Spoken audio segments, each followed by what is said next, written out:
30년 전 진실이 신문에 실렸지만 그 누구도 귀 기울이지 않았습니다. 그리고 30년 뒤 그 한 줄의 진실이 모든 사람을 울렸습니다. 지금부터 김철수 경비원에 대한 이야기를 시작합니다. 새벽 5시 서울 강남구에 위치한 고급 아파트 리버사이드의 경비실에서는 어김없이 하루가 시작됩니다. 김철수는 오늘도 깔끔하게 다림질된 경비복을 입고 근무 준비를 마쳤습니다.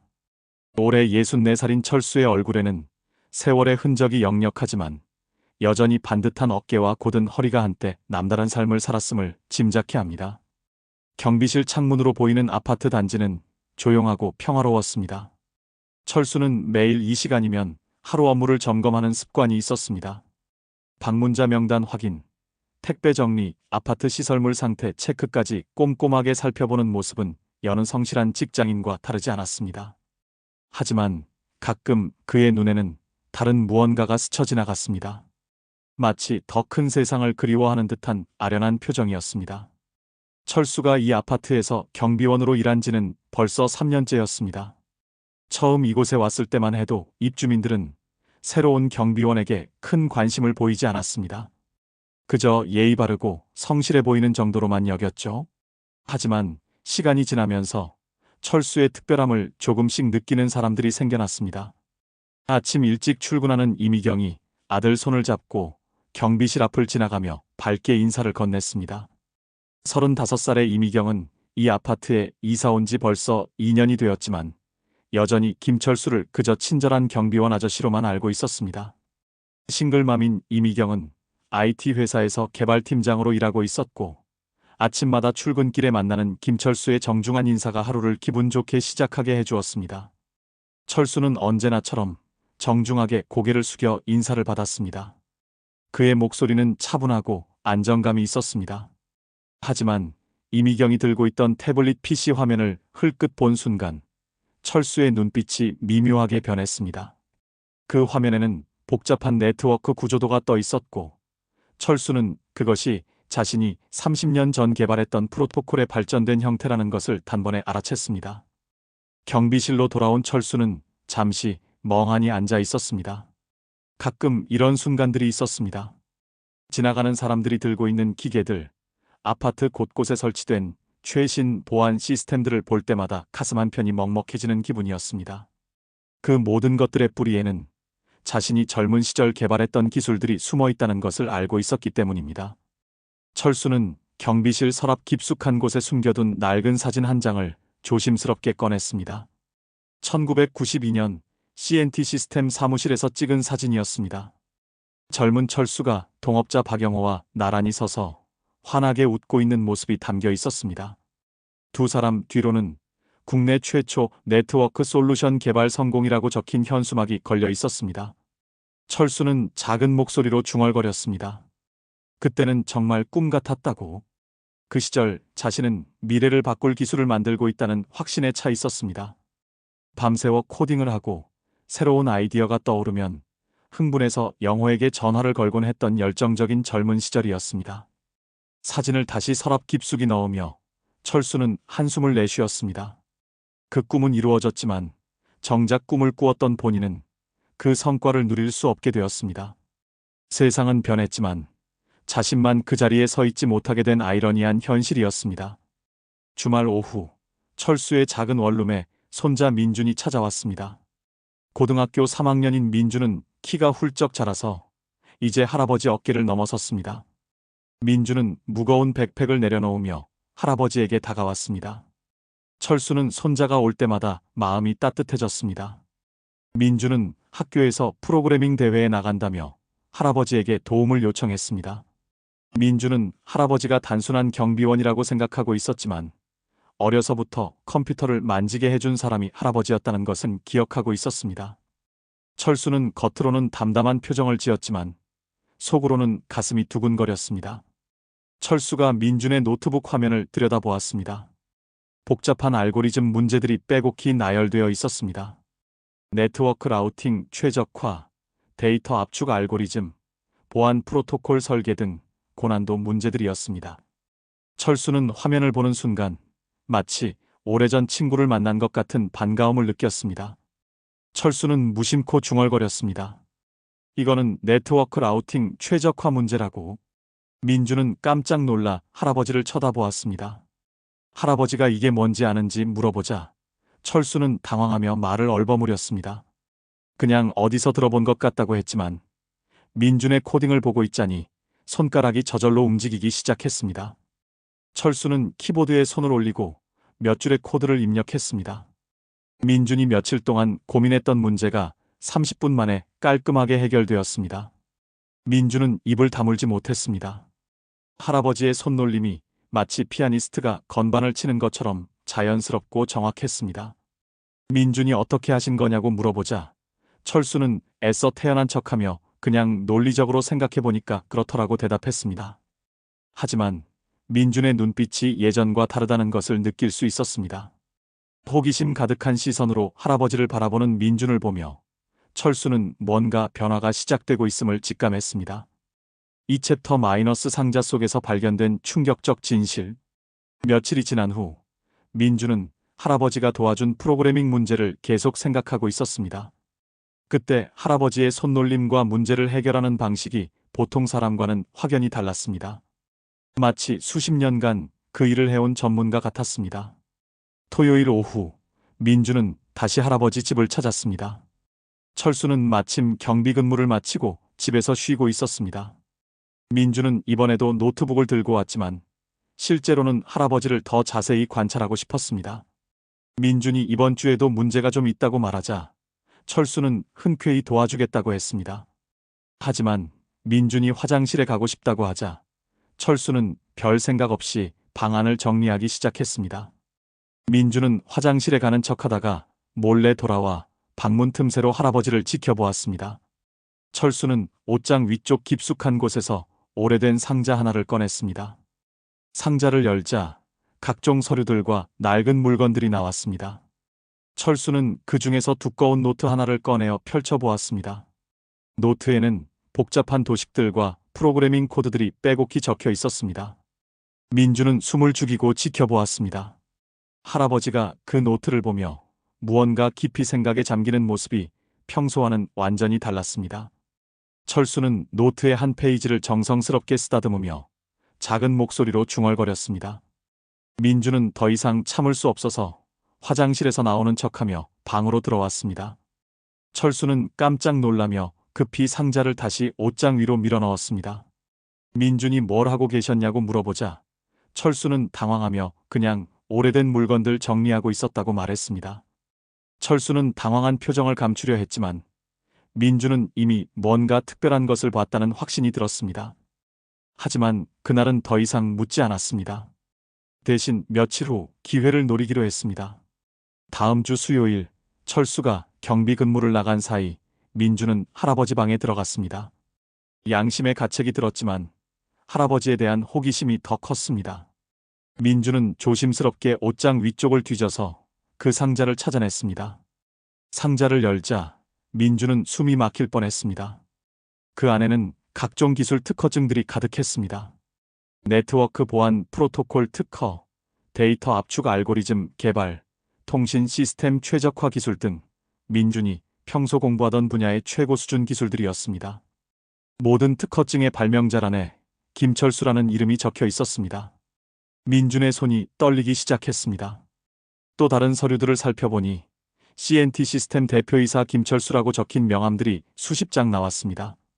그리고 각종 상장과 표창장들, 기술 개발 관련 신문 기사들까지 있었습니다. 1990년대 초반 기사들을 보니 할아버지가 당시 IT 업계의 유명한 인물이었다는 것을 알 수 있었습니다. 국내 최초 네트워크 솔루션 개발 성공, 차세대 통신 기술의 아버지, 젊은 천재 개발자 김철수의 혁신 등의 제목들이 민준의 눈을 사로잡았습니다. 가장 두꺼운 노트를 펼쳐보니 그것은 할아버지가 직접 손으로 쓴 기술 개발 과정과 아이디어들의 기록이었습니다. 노트의 첫 페이지에는 1991년 3월 모든 컴퓨터가 하나로 연결되는 세상을 만들겠다는 김철수의 다짐이 적혀 있었습니다. 젊은 할아버지의 꿈과 열정이 고스란히 담겨 있었습니다. 민준은 상자 안에서 또 다른 충격적인 것을 발견했습니다. 바로 1995년 신문 기사였습니다. CNT 시스템 경영권 분쟁으로 창업자 김철수가 회사를 떠났다는 내용과 기술 탈취 의혹이 제기되었지만 증거 부족으로 무혐의 처리되었다는 제목들이 보였습니다.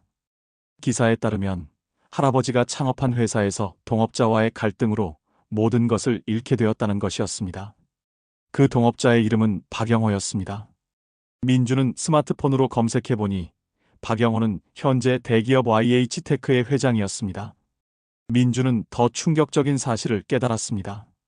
현재 YH테크에서 사용하고 있는 주요 기술들이 모두 할아버지가 개발한 것들과 유사했습니다.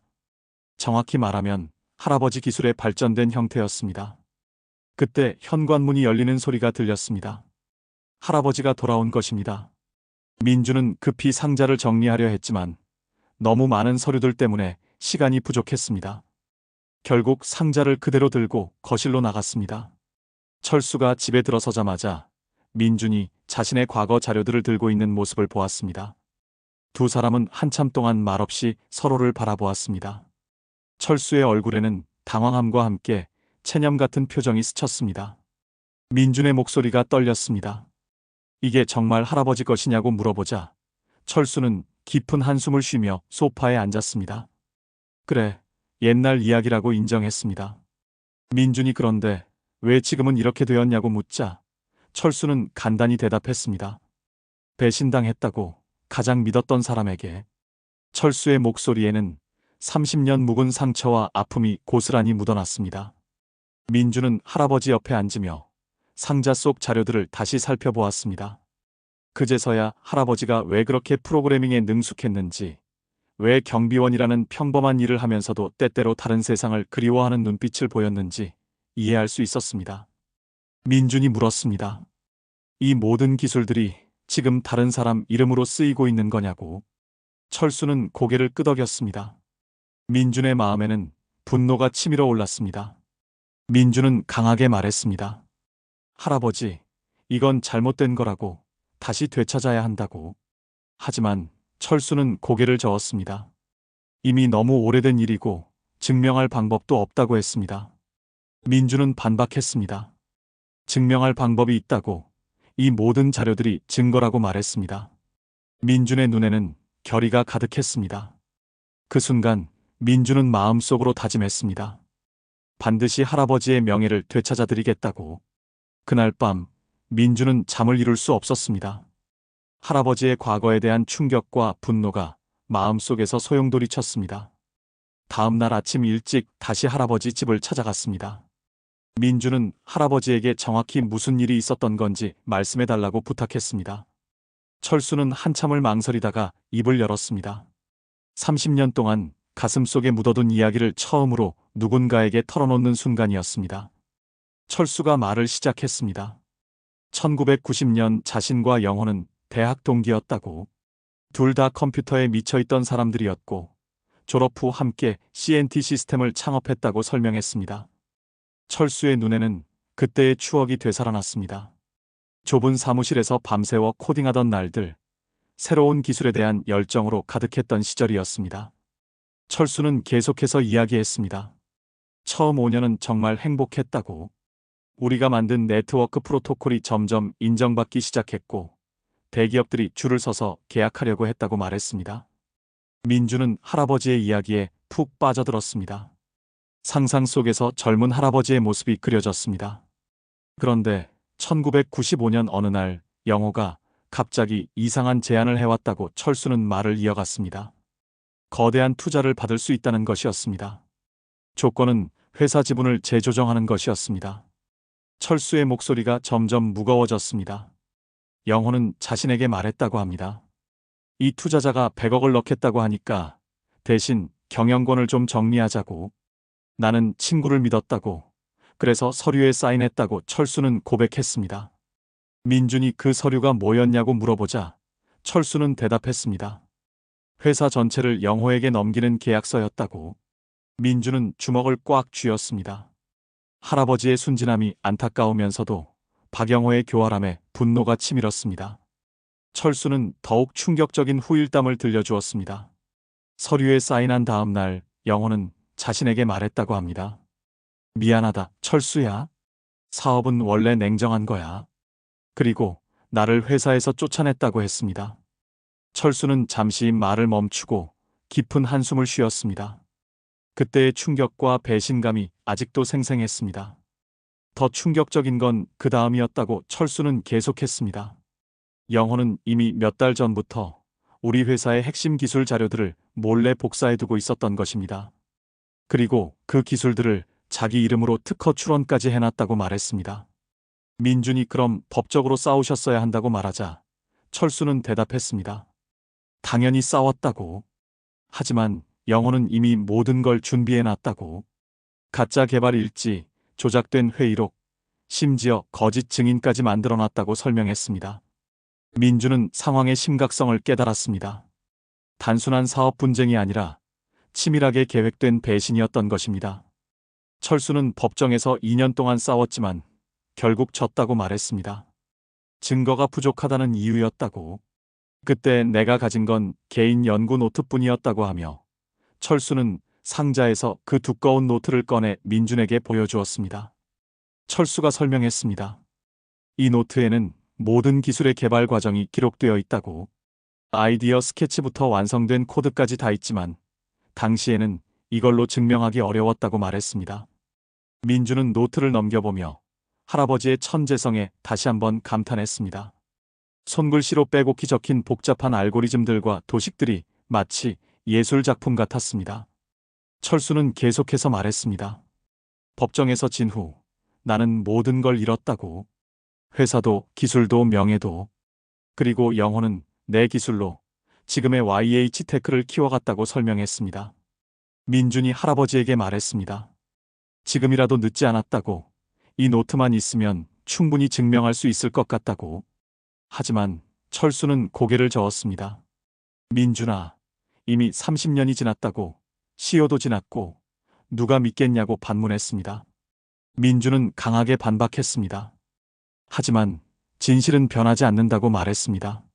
민준의 열정에 철수의 마음도 조금씩 흔들리기 시작했습니다. 손자의 순수한 정의감이 자신의 오래된 상처를 어루만지는 것 같았습니다. 민준이 계속 설득했습니다. 그리고 할아버지, 저 혼자가 아니라고. 도움을 요청할 수 있는 사람들이 있다고 말했습니다. 민준은 아파트에 사는 이미경을 떠올렸습니다. 개발팀장으로 일하는 그녀라면 기술적인 부분을 이해하고 도움을 줄 수 있을 것 같았습니다. 철수가 누구한테 도움을 받겠다는 거냐고 물어보자 민준은 대답했습니다. 우리 아파트에 사는 이미경 누나라고. IT 회사 개발팀장이시니까 그분께 상황을 설명하면 분명 도와주실 거라고 말했습니다. 철수는 망설였습니다. 지금까지 자신의 과거를 숨기고 살아왔는데 다른 사람들에게 알려지는 것이 두려웠습니다. 하지만 민준의 진심을 보니 마음이 움직였습니다.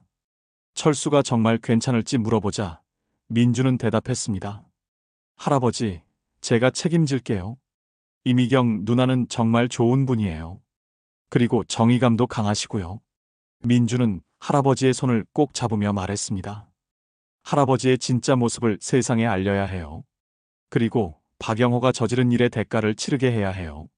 철수는 손자의 단단한 의지를 느꼈습니다. 30년 동안 혼자 감당해왔던 무게를 이제는 나누어 줄 수 있을 것 같았습니다. 철수가 마침내 입을 열었습니다. 알겠다고, 해보자고. 철수의 목소리에는 오랜만에 결단력이 스며들었습니다. 그 순간 민주는 할아버지의 눈빛이 달라졌다는 것을 느꼈습니다. 체념과 포기로 흐려졌던 눈에 다시 생기가 돌아오고 있었습니다. 하지만 철수는 조건을 달았습니다. 이 일로 너에게 피해가 가면 즉시 그만두는 거야. 민주는 약속했습니다. 두 사람은 서로를 바라보며 미소를 지었습니다. 30년 만에 김철수에게 희망이 찾아온 순간이었습니다. 그리고 진짜 전쟁은 이제 시작이었습니다. 다음 날 오후 민주는 용기를 내어 이미경을 찾아갔습니다. 아파트 현관에서 우연히 만난 이미경에게 조심스럽게 말을 꺼냈습니다. 혹시 시간 있으시면 할아버지 이야기를 좀 들어주실 수 있냐고 부탁했습니다.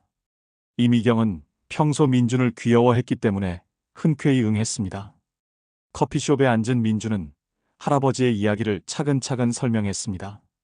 처음에는 단순한 가족 이야기로 듣던 이미경의 표정이 점점 진지해졌습니다. 이미경이 놀라며 물어봤습니다. 정말이냐? 김경비원님이 CNT 시스템의 창업자셨다고. 민주는 미리 준비해온 할아버지의 특허증과 신문 기사들을 보여주었습니다. IT 전문가인 이미경은 그 자료들의 진가를 단번에 알아챘습니다. 이미경이 감탄하며 말했습니다. 이건 정말 대단한 기술들이야. 특히 이 네트워크 프로토콜은 현재 우리가 쓰고 있는 인터넷의 기초가 되는 기술이라고 설명했습니다. 민준이 설명을 이어갔습니다. 그런데 지금 YH테크에서 쓰고 있는 기술들이 모두 할아버지가 개발하신 것들의 발전된 형태라고 말했습니다. 이미경의 표정이 급변했습니다.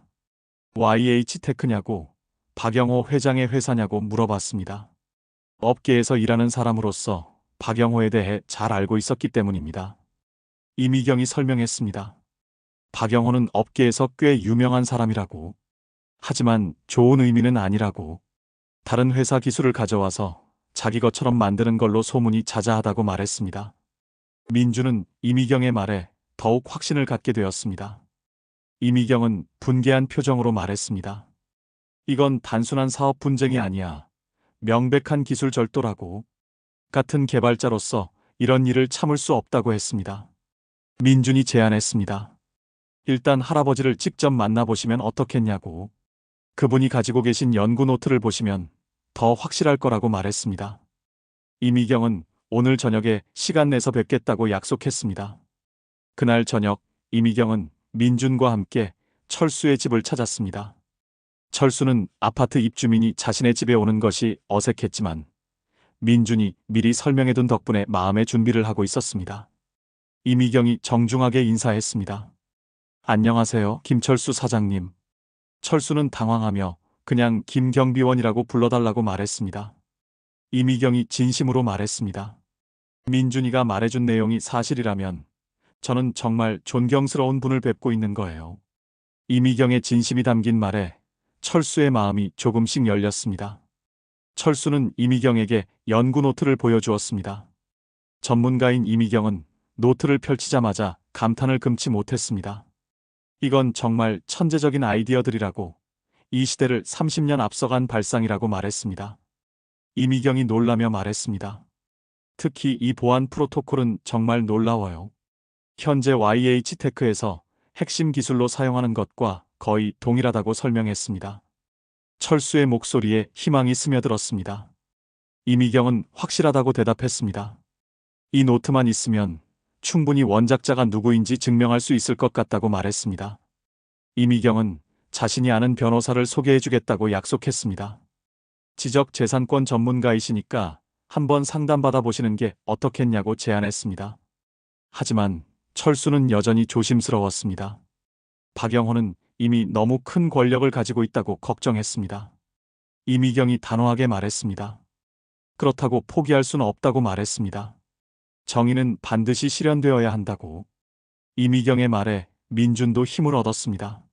며칠 후 이미경은 약속대로 지적재산권 전문 변호사 김소영을 소개해 주었습니다. 김소영 변호사는 철수의 자료들을 검토한 후 흥미로운 반응을 보였습니다. 김소영 변호사가 말했습니다. 이 사건은 정말 흥미로워요. 개인 연구 노트가 이렇게 상세하고 체계적인 경우는 드물다고 설명했습니다. 철수가 승산이 있을지 물어보자 김소영 변호사는 대답했습니다. 쉽지는 않겠지만 불가능하지도 않아요. 특히 이 노트의 날짜들과 기술 발전 과정이 명확하게 기록되어 있어서 증거력이 높다고 설명했습니다. 김소영 변호사는 구체적인 전략을 제시했습니다. 먼저 과거 CNT 시스템에서 함께 일했던 동료들을 찾아야 한다고. 그들의 증언이 중요하다고 말했습니다. 민준이 나섰습니다. 제가 인터넷으로 찾아보겠다고 자원했습니다. 김소영 변호사가 계속 설명했습니다. 그리고 현재 YH테크에서 사용하는 기술들과 이 노트의 내용을 비교 분석해야 한다고 말했습니다. 이미경이 손을 들었습니다. 그건 제가 도와드릴게요. 기술적인 부분은 제 전문 분야니까요. 이렇게 해서 김철수의 명예 회복을 위한 팀이 구성되었습니다. 철수는 오랜만에 자신을 믿고 도와주는 사람들이 생겼다는 사실에 감격했습니다. 철수가 진심으로 말했습니다. 정말 감사합니다. 30년 동안 혼자였어요. 민준이 할아버지의 손을 꼭 잡으며 말했습니다. 이제 혼자가 아니에요. 우리가 함께 할아버지의 진실을 세상에 알려요. 한편 박영호는 자신을 둘러싼 수상한 움직임을 감지하기 시작했습니다. 회사 직원 중 한 명이 과거 CNT 시스템에 대해 문의하는 전화를 받았다고 보고했기 때문입니다. 박영호가 물어봤습니다. 김철수 관련해서 누가 뭔가를 조사하고 있다고? 박영호의 얼굴이 굳어졌습니다. 30년 전의 기억이 되살아났습니다. 부하 직원이 대답했습니다. 예, 확인해보니 김철수가 아직 서울에 거주하고 있다고 합니다. 박영호는 불안감을 감추려 했지만 내심 크게 동요했습니다. 오랫동안 묻어두었던 과거가 다시 수면 위로 떠오르는 것 같았습니다. 박영호가 지시했습니다. 일단 더 자세히 알아봐. 그리고 변호사랑 상의해서 대응책을 마련해야지. 박영호는 이미 방어 태세에 들어갔습니다. 하지만 김철수 팀도 만만치 않았습니다. 진짜 전쟁이 시작된 것입니다. 다음 주부터 본격적인 증거 수집이 시작되었습니다. 민주는 인터넷을 뒤져가며 과거 CNT 시스템 직원들을 찾기 시작했습니다. 놀랍게도 몇 명의 연락처를 찾을 수 있었습니다. 첫 번째로 연락한 사람은 당시 개발팀에 있었던 이성호였습니다. 현재는 작은 소프트웨어 회사를 운영하고 있었습니다. 이성호의 목소리에는 반가움이 묻어났습니다. 김철수 사장님이라니, 정말 그리운 이름이라고 말했습니다. 사장님은 정말 실력 있고 좋은 분이셨는데 회사가 갑자기 망해서 모두 흩어졌다고 회상했습니다. 민준이 물어봤습니다. 혹시 그때 무슨 일이 있었는지 기억하시냐고. 이성호는 물론이라고 대답했습니다. 박영호 부사장이 이상한 짓을 많이 했지. 밤늦게 혼자 사무실에 남아서 뭔가를 하던 게 기억난다고 말했습니다. 이성호의 증언은 철수에게 큰 희망이 되었습니다. 민준이 그때 개발 과정을 증명할 수 있는 자료가 있는지 물어보자 이성호는 대답했습니다. 제가 개인적으로 보관한 이메일들이 좀 있죠. 김 사장님이 보내주신 기술 자료들이에요. 민준은 가슴이 뛰었습니다. 두 번째로 만난 사람은 당시 회계를 담당했던 박미숙이었습니다. 그녀는 더욱 구체적인 정보를 제공했습니다. 박미숙이 증언했습니다. 박영호 부사장이 회사 돈을 이상하게 쓰는 걸 여러 번 봤죠. 그리고 김 사장님 몰래 외부 사람들과 만나기도 했다고 말했습니다. 민준이 어떤 외부 사람들이었는지 물어보자 박미숙이 대답했습니다. 대기업 사람들이었어요. 나중에 알고 보니 그 사람들이 기술을 사가려던 거였다고 설명했습니다. 한편 이미경은 기술적 분석에 집중했습니다. 현재 YH테크에서 사용하는 핵심 기술들을 철수의 연구 노트와 비교해 보았습니다. 이미경이 놀라며 말했습니다. 이건 정말 놀라워. 알고리즘 구조가 거의 동일하다고 컴퓨터 화면을 가리키며 설명했습니다. 특히 이 보안 프로토콜 부분은 할아버지 노트의 내용을 그대로 발전시킨 형태라고 말했습니다.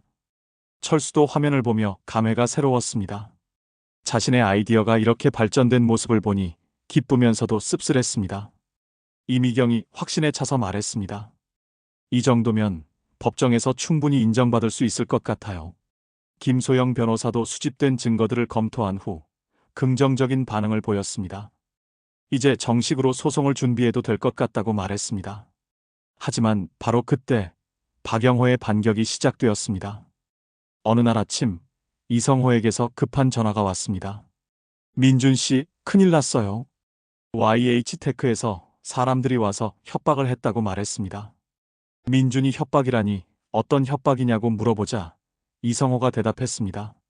과거 일에 대해 함부로 이야기하면 명예훼손으로 고소하겠다는 거예요. 그리고 제 회사와 거래하는 업체들에게도 압력을 넣고 있다고 설명했습니다. 민준은 분노가 치밀었습니다. 박영호가 권력을 이용해 증인들을 입막음하려는 것이었습니다. 박미숙에게도 비슷한 일이 일어났습니다. 갑자기 제가 다니는 회사에서 저를 자르겠다고 해요. 이유도 명확하지 않다고 말했습니다. 김소영 변호사는 이런 상황을 예상했다고 말했습니다. 박영호가 이렇게 나오는 건 우리가 옳은 길을 가고 있다는 증거예요. 하지만 더 조심해야 한다고 조언했습니다. 며칠 후 더 심각한 일이 벌어졌습니다. 이미경에게 회사에서 갑자기 해외 출장 명령이 내려진 것입니다. 이미경이 이상하다고 말했습니다. 제가 맡고 있는 프로젝트와는 전혀 관련 없는 출장이라고. 언제까지 가야 하는지 물어보자 최소 3개월이라고 대답했습니다. 거부하면 인사상 불이익이 있을 수도 있다고 했습니다. 민주는 이것도 박영호의 압력이라고 확신했습니다. 이미경에게 어떻게 할 것인지 물어보자 이미경은 잠시 고민하다가 결연한 표정을 지었습니다. 갈 거라고 했습니다. 하지만 해외에서도 도울 수 있는 일들이 있을 거라고 말했습니다. 그 순간 철수가 입을 열었습니다. 그만둡시다. 모든 사람들이 철수를 바라보았습니다. 철수가 말했습니다. 이미 너무 많은 사람들이 피해를 보고 있어요. 내 개인적인 복수 때문에 다른 사람들까지 고생시킬 수는 없어요. 하지만 민준이 강하게 반대했습니다. 안 된다고 할아버지. 지금 포기하면 박영호의 뜻대로 되는 거라고 말했습니다. 김소영 변호사도 철수를 설득했습니다. 맞아요. 지금 물러서면 앞으로도 계속 이런 일들이 반복될 거예요. 사실 박영호가 이렇게 강하게 나오는 건 그만큼 우리를 두려워한다는 의미라고 설명했습니다. 이미경도 동의했습니다. 저는 괜찮아요. 이 정도 압력으로 포기할 생각 없다고 말했습니다. 그때 민준이 새로운 아이디어를 제시했습니다. 할아버지, 우리가 먼저 언론에 이 이야기를 공개하는 건 어떻겠어요? 언론? 철수가 물었습니다. 민준이 대답했습니다. 네, 박영호가 개인적으로 압력을 넣기는 어렵지만 언론의 관심을 받으면 함부로 못할 거라고 말했습니다. 김소영 변호사가 고개를 끄덕였습니다. 좋은 생각이에요. 여론의 관심을 받으면 법정에서도 더 공정한 판단을 받을 수 있다고 말했습니다. 철수가 걱정했습니다. 하지만 언론이 우리 이야기를 믿을까요? 김소영 변호사가 대답했습니다. 증거가 충분하니까 가능할 거예요. 특히 할아버지의 연구 노트는 정말 강력한 증거라고 설명했습니다. 철수는 한참을 고민했습니다. 이제까지 조용히 살아왔는데 갑자기 세상의 주목을 받는다는 것이 부담스러웠습니다. 하지만 손자와 동료들의 진심을 보며 마음을 굳혔습니다. 철수가 마침내 말했습니다. 좋아, 해봐요. 그날 밤 팀은 언론 공개를 위한 구체적인 계획을 세웠습니다. 먼저 신뢰할 만한 기자를 찾고 체계적으로 자료를 정리해서 제공하기로 했습니다. 박영호는 자신들의 압력 작전이 오히려 상대방을 더 단결시켰다는 것을 아직 모르고 있었습니다. 진짜 결전을 앞두고 양쪽 모두 마지막 준비에 들어갔습니다. 김소영 변호사는 신뢰할 만한 기자를 소개해 주었습니다. 경제 전문지에서 일하는 조민호 기자였습니다. 그는 오랫동안 대기업의 부정행위를 추적해온 탐사 전문 기자였습니다. 조민호 기자는 신중한 태도를 보였습니다. 정말 흥미로운 이야기네요. 하지만 확실한 증거가 있어야 기사화할 수 있다고 말했습니다. 철수는 자신의 연구 노트를 펼쳐 보였습니다. 기자는 노트를 자세히 들여다보며 감탄했습니다. 이 정도면 충분히 기사로 만들 수 있겠는데요? 특히 이 손글씨 기록들은 정말 강력한 증거라고 평가했습니다. 민준이 언제쯤 기사가 나올지 물어보자 조민호 기자가 대답했습니다. 내일 아침 일면에 게재할 예정입니다. 제목은 경비원으로 살던 IT 대부, 30년 만에 밝혀지는 충격적 진실로 할 생각이라고 말했습니다. 그날 밤 철수는 잠을 이룰 수 없었습니다. 내일이면 자신의 이야기가 세상에 알려진다는 사실이 떨렸습니다. 30년 동안 숨어 지냈는데 갑자기 주목받는다는 것이 두려우면서도 기대되었습니다. 다음 날 아침 신문이 나오자마자 큰 화제가 되었습니다. 기사는 일면 톱으로 게재되었고 인터넷에서도 빠르게 퍼져나갔습니다. 민준이 흥분해서 말했습니다. 대박이에요, 할아버지. 벌써 댓글이 수백 개씩 달리고 있어요. 대부분 할아버지를 응원하는 내용이라고 설명했습니다. 철수는 민준이 보여주는 휴대폰 화면을 신기한 듯 바라보았습니다. 정말 대단한 분이시네요. 응원합니다. 박영호 회장은 사과해야 합니다. 진실이 밝혀져서 다행이에요. 등의 댓글들이 계속 올라오고 있었습니다. 오후에는 다른 언론사들도 후속 기사를 쏟아내기 시작했습니다. 텔레비전 뉴스에서도 이 사건을 다뤘습니다. 이미경이 전화로 상황을 알려주었습니다. 리버사이드 아파트로 취재진들이 몰려왔어요. 김경비원님이 계신 경비실 앞에 기자들이 진을 치고 있다고 말했습니다. 철수는 당황했습니다. 이렇게 큰 관심을 받을 줄은 몰랐어요. 김소영 변호사가 조언했습니다. 일단 오늘은 인터뷰를 피하시고 내일 정식으로 기자회견을 여는 게 좋겠어요. 한편 박영호는 회사에서 긴급 대책회의를 소집했습니다. 박영호는 분노로 얼굴이 붉어졌습니다. 이게 뭐 하는 짓이냐고, 어떻게 이런 기사가 나올 수 있냐고 소리쳤습니다. 홍보팀장이 조심스럽게 말했습니다. 회장님, 일단 진화에 나서야 할 것 같은데요? 김철수의 주장은 근거 없는 억측이라고 발표하겠다고 말했습니다. 박영호가 지시했습니다. 그래, 당장 반박 자료를 만들어. 하지만 박영호는 내심 불안했습니다. 김철수가 가지고 있는 연구 노트의 존재를 알고 있었기 때문입니다.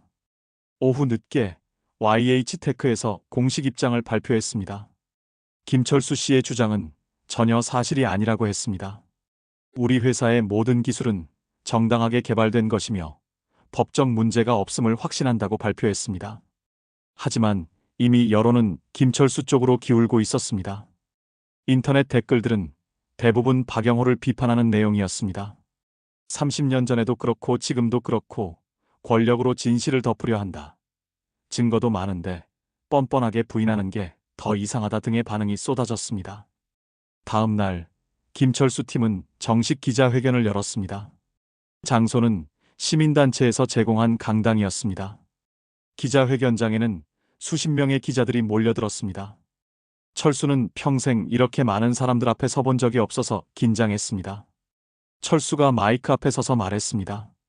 안녕하십니까? 김철수입니다.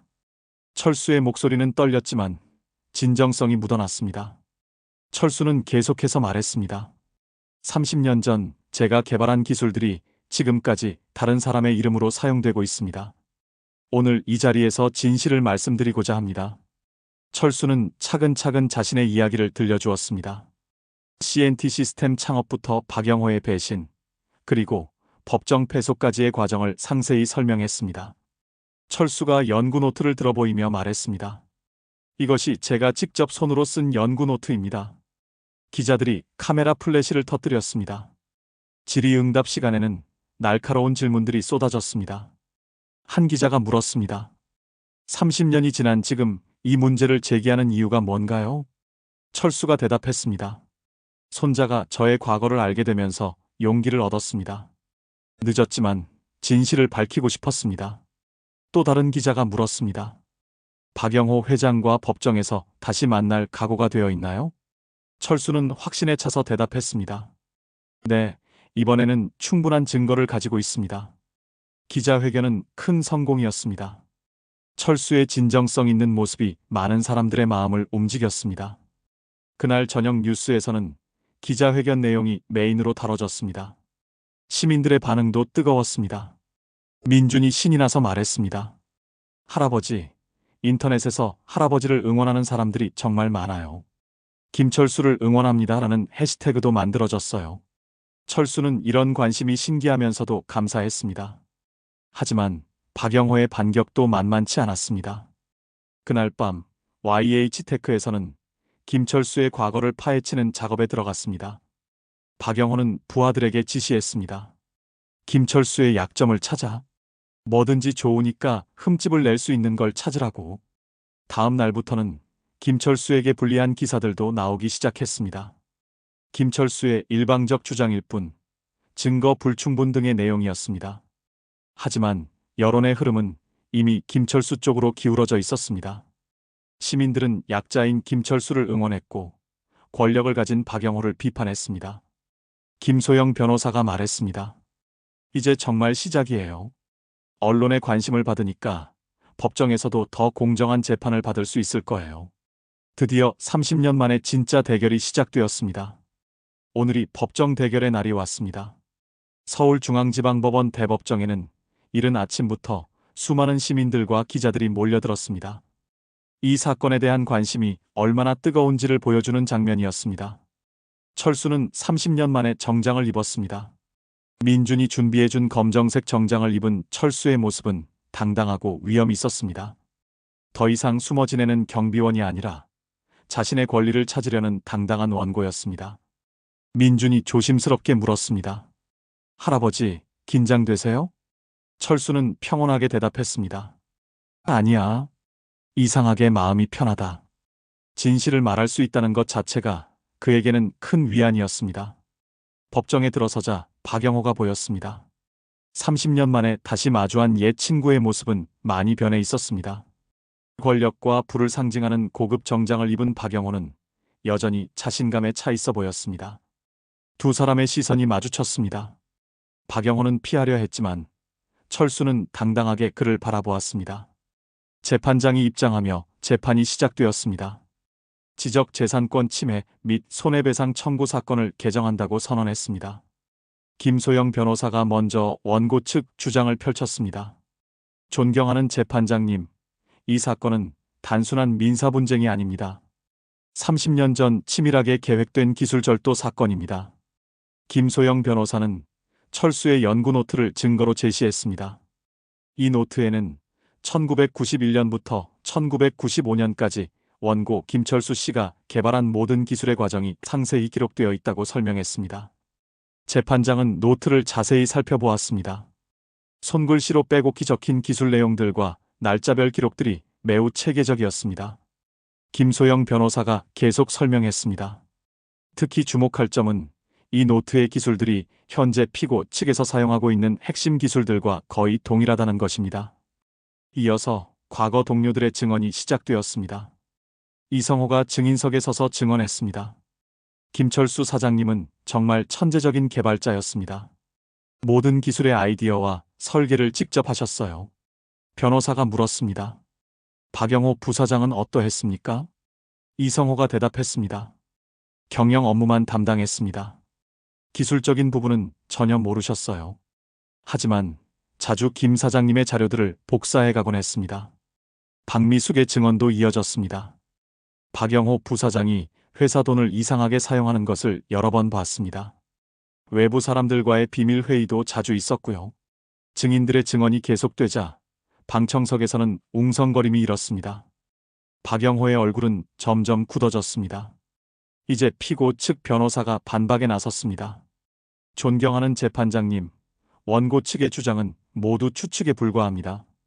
30년 전의 일을 지금 와서 증명하기는 불가능합니다. 하지만 김소영 변호사는 준비된 반박을 내놓았습니다. 재판장님, 우리는 추가 증거를 제시하겠습니다. 이미경이 해외에서 보내온 자료였습니다. 국제기술 데이터베이스에서 찾은 1990년대 기술 개발 기록들이었습니다. 김소영 변호사가 설명했습니다. 이 국제 데이터베이스에는 김철수 씨가 1993년에 국제학술지에 발표한 논문이 기록되어 있습니다. 현재 YH테크의 핵심 기술과 동일한 내용입니다. 재판장은 그 자료를 검토했습니다. 명확한 날짜와 함께 김철수의 이름이 기록되어 있었습니다. 이 순간 박영호 측 변호사의 얼굴이 창백해졌습니다. 이런 증거가 있을 줄 몰랐던 것입니다. 재판장이 박영호에게 직접 질문했습니다. 피고인은 1995년 원고와의 관계에 대해 설명해 주십시오. 박영호가 증인석에 섰습니다. 30년 만에 다시 마주한 철수를 보며 그는 잠시 말을 잃었습니다. 김철수와는 동업자 관계였습니다. 재판장이 계속 질문했습니다. 그때 회사에서 일어난 일들을 구체적으로 설명해 주십시오. 박영호는 준비된 답변을 했습니다. 사업상 의견 차이가 있었습니다. 결과적으로 제가 회사를 인수하게 되었고 김철수 씨는 회사를 떠나셨습니다. 하지만 김소영 변호사의 반대 신문이 시작되자 박영호는 당황하기 시작했습니다. 김소영 변호사가 날카롭게 물었습니다. 피고인은 기술 개발에 직접 참여했다고 하셨는데 그렇다면 이 알고리즘의 원리를 설명해 보시겠습니까? 박영호는 대답하지 못했습니다. 김소영 변호사가 계속 추궁했습니다. 네트워크 프로토콜의 핵심 구조에 대해서도 설명해 보십시오. 역시 대답이 없었습니다. 방청석에서는 웅성거림이 더욱 커졌습니다. 마지막으로 철수가 증인석에 섰습니다. 그는 떨리는 목소리로 말을 시작했습니다. 철수가 진심을 담아 말했습니다. 존경하는 재판장님, 저는 오늘 이 자리에서 진실을 말씀드리고 싶습니다. 30년 전, 저는 친구를 믿었습니다. 하지만 그 믿음이 제 인생을 망쳤습니다. 철수의 목소리에는 진정성이 가득했습니다. 저는 돈이나 명예를 위해 이 자리에 선 것이 아닙니다. 단지 진실이 밝혀지기를 원할 뿐입니다. 그리고 제 손자와 저를 도와준 모든 분들에게 떳떳한 할아버지가 되고 싶습니다. 철수가 연구 노트의 한 페이지를 읽어주었습니다. 1991년 3월 15일, 모든 컴퓨터가 하나로 연결되는 세상을 만들겠다. 그것이 제 꿈이었습니다. 방청석에서는 감동의 한숨이 새어나왔습니다. 민주는 눈물을 참지 못했습니다. 재판장이 최종 변론을 마치고 선고일을 잡았습니다. 다음 주 금요일 오후 2시에 선고하겠다고 발표했습니다. 법정을 나서는 철수를 많은 시민들이 박수로 맞았습니다. 30년 만에 진실을 말할 기회를 가진 그는 이미 승리한 것 같았습니다. 선고일이 다가오는 일주일 동안 온 나라의 관심이 이 재판에 쏠렸습니다. 인터넷에는 김철수를 응원하는 글들이 넘쳐났고 시민들은 정의가 실현되기를 기대했습니다. 금요일 오후 2시 서울중앙지방법원은 그 어느 때보다 많은 사람들로 붐볐습니다. 법정 안은 물론 복도까지 취재진과 시민들로 가득했습니다. 철수는 민준, 이미경, 김소영 변호사와 함께 법정에 들어섰습니다. 그의 얼굴에는 평온함이 있었습니다. 결과가 어떻게 나오든 자신은 최선을 다했다는 만족감이 있었습니다. 재판장이 입장하자 법정 안이 숙연해졌습니다. 재판장은 사실관계를 정리하며 원고가 제출한 연구 노트와 국제 데이터베이스 기록, 그리고 증인들의 증언을 종합해본 결과라고 말했습니다. 철수는 가슴이 두근거렸습니다. 민주는 할아버지의 손을 꼭 잡았습니다. 재판장이 엄숙하게 선고했습니다. 재판부는 원고 김철수가 해당 기술들의 원개발자임을 인정합니다. 피고 박영호는 1995년 원고의 기술을 부당하게 취득하여 자신의 사업에 활용했으며 이는 명백한 지적재산권 침해에 해당합니다. 따라서 피고에게 원고에 대한 손해배상금 50억 원 지급을 명합니다. 법정이 박수 소리로 가득했습니다. 방청석의 시민들이 기립박수를 보냈습니다. 민준이 눈물을 흘리며 할아버지를 껴안았습니다. 할아버지, 이겼어요. 정말 이겼어요. 철수도 감정이 북받쳐 올랐습니다. 30년 만에 드디어 정의가 실현된 것입니다. 법정을 나선 철수를 수많은 기자들이 기다리고 있었습니다. 한 기자가 외쳤습니다. 김철수 사장님, 승소 소감 한 말씀 해주세요. 철수는 잠시 망설이다가 마이크 앞에 섰습니다. 철수는 진심을 담아 말했습니다. 저는 오늘 제 기술을 되찾은 것이 아닙니다. 저는 제 자존심을 되찾았습니다. 그리고 가장 소중한 것을 깨달았습니다. 진짜 성공은 돈이나 명예가 아니라 나를 믿어주는 가족이 있다는 것입니다. 철수가 민준을 바라보며 미소 지었습니다. 6개월 후 철수는 손해배상금의 일부로 새로운 회사를 세웠습니다. 회사 이름은 실버테크였습니다. 민준이 물었습니다. 할아버지, 회사 이름 어때요? 철수가 만족스럽게 대답했습니다. 실버 세대와 젊은 세대가 함께 만드는 기술이니까 완벽하지. 민준은 할아버지와 함께 공동대표를 맡았습니다. 이미경도 해외 출장에서 돌아와 개발팀장으로 합류했습니다. 실버테크의 첫 번째 프로젝트는 시니어들도 쉽게 사용할 수 있는 스마트폰 애플리케이션이었습니다. 철수가 열정적으로 말했습니다. 우리 세대도 기술의 혜택을 받을 권리가 있잖아. 철수의 눈에는 젊었을 때의 열정이 다시 타올랐습니다. 리버사이드 아파트 주민들은 김철수의 정체를 알고 깜짝 놀랐지만 철수는 여전히 겸손했습니다. 저는 그냥 기술을 좋아하는 평범한 사람입니다. 1년 후 실버테크는 시니어 친화 기술 분야에서 큰 성공을 거두었습니다. 철수가 개발한 실버폰 애플리케이션은 전국의 시니어들에게 큰 사랑을 받았습니다. 어느 날 철수는 혼자 리버사이드 아파트를 찾았습니다.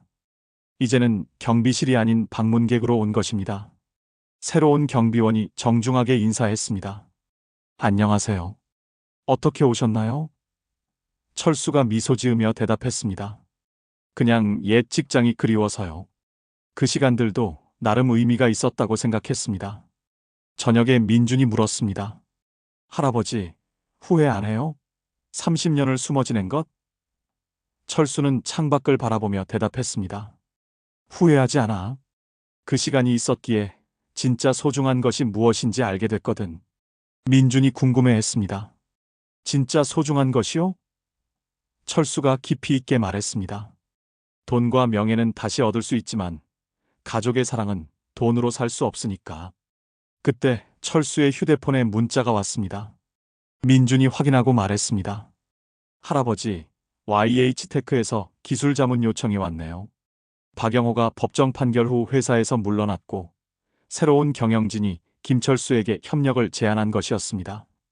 철수는 단호하게 말했습니다. 거절해. 우리는 앞만 보고 가자. 다음 날 실버테크 사무실에서 철수는 새로운 프로젝트 회의를 주재했습니다. 이미경이 제안했습니다. 이번에는 시니어들을 위한 건강관리 시스템을 개발해보면 어떨까요? 철수가 기뻐하며 말했습니다. 좋은 아이디어네요. 우리 세대의 경험과 젊은 세대의 기술이 만나면 정말 의미 있는 일을 할 수 있을 거예요.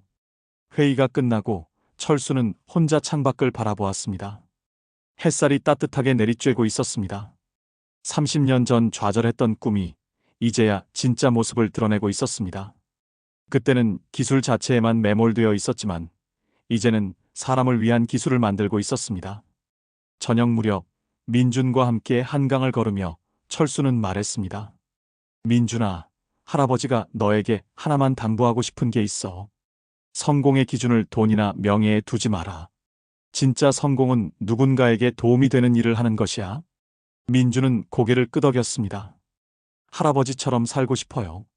석양이 지는 한강을 바라보며 할아버지와 손자는 나란히 걸었습니다. 김철수는 이제 진정한 성공이 무엇인지 알았습니다.